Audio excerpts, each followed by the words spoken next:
Hi అందరికీ. ఈరోజు నేను మష్రూమ్తో ఫ్రైడ్ రైస్ చేస్తున్నాను. అది ఎలా ప్రిపేర్ చేస్తానో చూపిస్తాను మీకు. ముందుగా మూగుడు పెట్టుకుని అందులో సరిపడా ఆయిల్ వేసాను. బిర్యానీ ఆకు సగం వేసాను. అందులోనే కొద్దిగా ఆవాలు.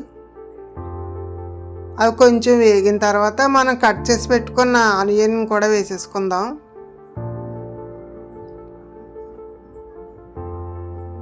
ఈ వేగేటప్పుడు పచ్చిమిర్చి చీరికలు కూడా వేసాను. ఒకటైతే సరిపోద్ది మనం చేసే రైస్కి.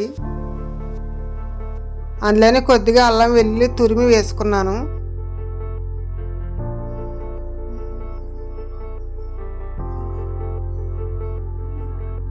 ఈ వేగిన తర్వాత మష్రూమ్ కట్ చేసి పెట్టుకున్నాం కదా, అవి కూడా వేసేసుకుందాం.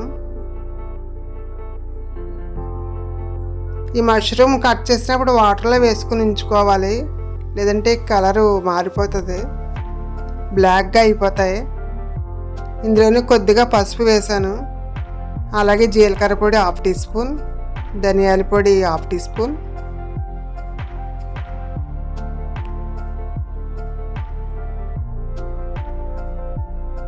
ఇవి కొంచెం వేగిన తర్వాత 1/2 టీ స్పూన్ కారం,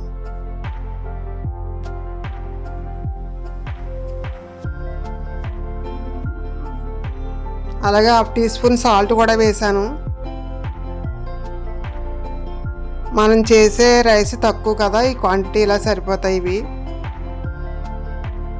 ఇవి వేగిన తర్వాత మనం రైస్ వేసుకుని కలిపేసుకోవడమే. రైస్ ముందుగా చల్లారి పెట్టాను పక్కన ప్లేట్లోను. మొత్తం కలిసేలా కలుపుకోవాలి. ఇది కలిపేటప్పుడు మనం హై ఫ్లేమ్లో చేసుకోవాలి. ఫ్రైడ్ రైస్ కదా, హై ఫ్లేమ్లో చేస్తే బాగుంటుంది.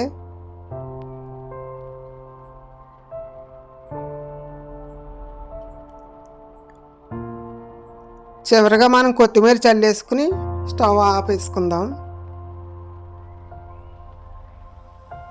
రెడీ అయిపోయిందండి మష్రూమ్ ఫ్రైడ్ రైస్. దీన్ని మనం సర్వింగ్ బౌల్లో తీసేసుకుందాం.